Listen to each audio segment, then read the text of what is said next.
Bonjour et bienvenue à cette cinquième et dernière édition. Comment réaliser un convertisseur communément appelé converter ou inverter ou onduleur de 1250 watts. On va convertir 48 volts DC à 120 volts ou à 240 volts AC. Voici un petit peu à quoi ça pourrait ressembler notre montage. En utilisant un ancien PC, une ancienne boîte de PC qui était à la récup, j'ai tout placé ça à l'intérieur. On voit ici notre transformateur. Ce qui est important dans notre circuit, c'est le transformateur. C'est lui qui va déterminer notre puissance.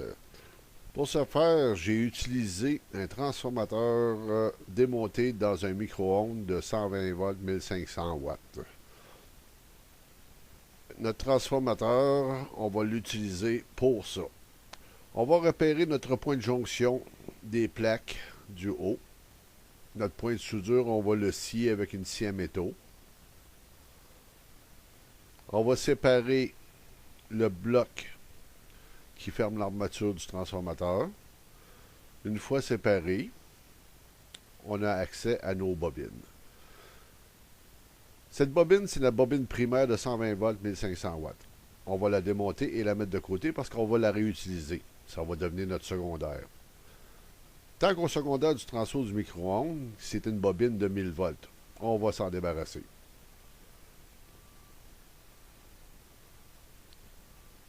Ensuite, on replace la bobine, notre ancienne bobine primaire qui devient notre secondaire. On va enrouler en partant du centre 50 tours de fil de cuivre d'un bord et de l'autre.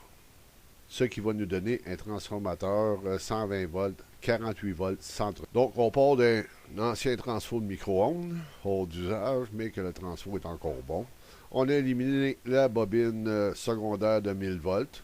On l'a remplacé par 50 tours, centre-tape chaque côté, c'est-à-dire en réalité 48, là, mais c'est, disons, moi j'ai mis une cinquantaine de tours, du fil double. Ça nous donne un transformateur qui a un centre-tape de 48 volts, donc 96 volts, tape tout tape, avec notre ancien primaire du micro-ondes qui est devenu notre secondaire, qui va nous donner une tension de sortie de 120 volts à 15 ampères, autour de 15 ampères. Pour réaliser ce schéma, on utilise un oscillateur. Il va être bâti à partir du circuit intégré de 40-106, un X-Smith Trigger, aussi appelé 74HC14N.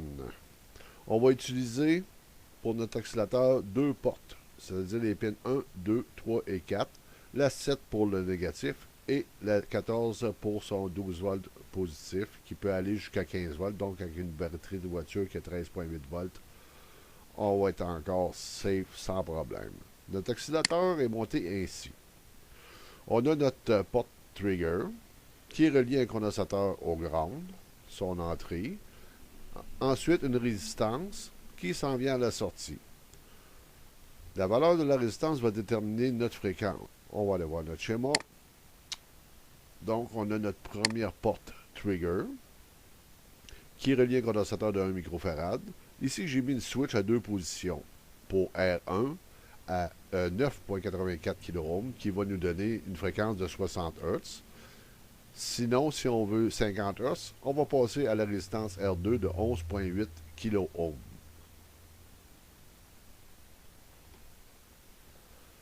À la sortie de notre première porte, on va directement à l'entrée de la seconde porte, ce qui va nous donner une pulse high et une pulse low. Voyons voir ce que ça nous donne ici. Donc, en rouge, on a notre pulse high. En vert, on a notre pulse low. En jaune, c'est notre trigger, la charge et la décharge du condensateur.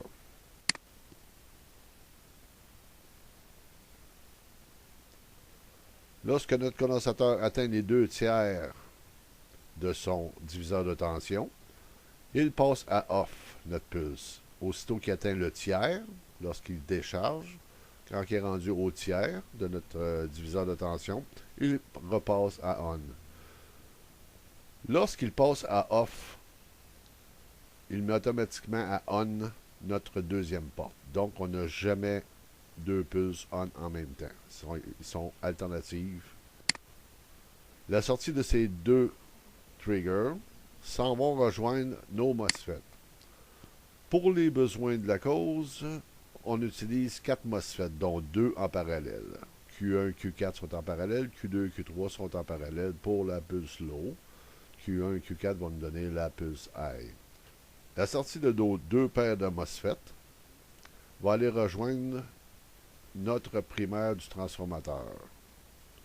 Donc, notre pulse high d'un côté du transformateur, notre pulse low de l'autre côté du transformateur. Et au centre tape, c'est notre alimentation.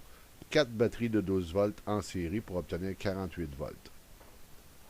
Alors, on voit ce qui se passe à notre transformateur. On allume notre scope. Comme on peut voir, on a notre pulse high en rouge, notre pulse low en vert et notre sortie L2, notre sortie AC en jaune.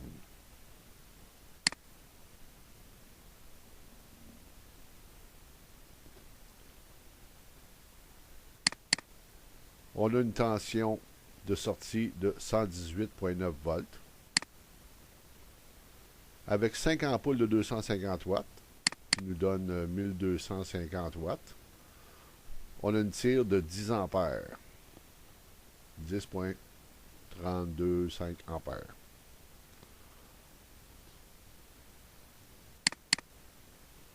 On tire autour de 25-26 ampères sur nos batteries.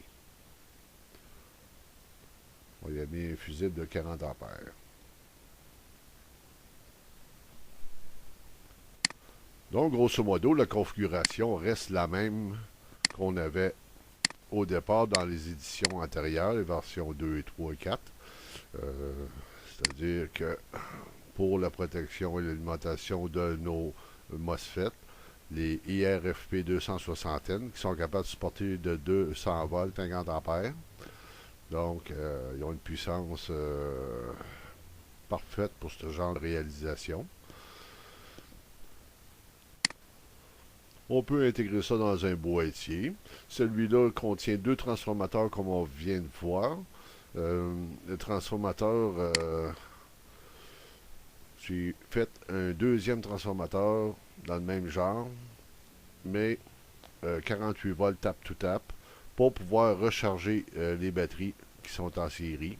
Donc, ça me prenait un transformateur avec un assez bon ampérage, mais surtout 48 volts de sortie pour pouvoir recharger mes batteries. En réalité, j'ai autour de 50 volts. Il faut rectifier un petit peu plus. Donc, il faut surveiller la charge de nos batteries. On va zoomer sur le schéma. Et voilà. Donc, si on récapitule, on a notre trigger qui nous génère un clock de 50 ou 60 Hz. Si on revient à notre schéma, on a notre fréquence ici de 60 Hz. Si on switch, si on veut obtenir plutôt 50 Hz, on va switcher sur la R2 qui est de 11,8 kΩ.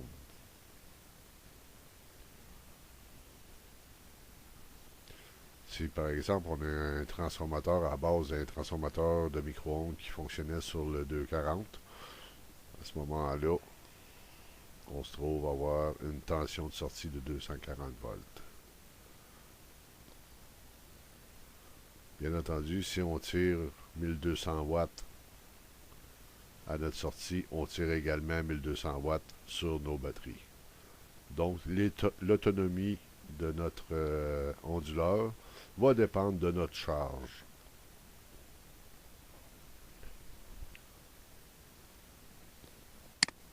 Pour mes besoins, je fonctionne à 60 Hz. Donc, je switch R1 à la résistance de 9,84 kΩ, qui va nous donner un 60 Hz à la sortie de notre transformateur et alimenter nos ampoules ou nos outils électriques. Voilà qui met fin à cette vidéo, en espérant que ça vous a plu.